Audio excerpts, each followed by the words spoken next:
Hey guys, and welcome back to this channel. In this video, I'll be showing you guys how you can get this outfit here on Dress to Impress.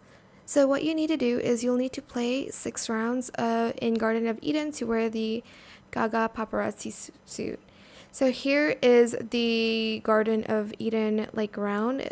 It'll show the timer every how many hours? 2, 3 hours? I don't remember, but you're just going to play 6 rounds of that and you will get this outfit. I have not played it 6 times. I played it 3 times, so 3 more, I guess.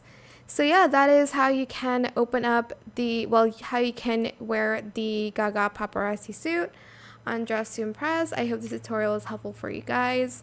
Don't forget to like, comment, share, and also subscribe to this channel if you haven't done that already. If you have any more questions about this video, just leave it in the comment section down below. I'll try my best to answer them all for you guys. And if you found this video helpful, please click the thanks button as well. That is it. Thank you so much for watching. Bye.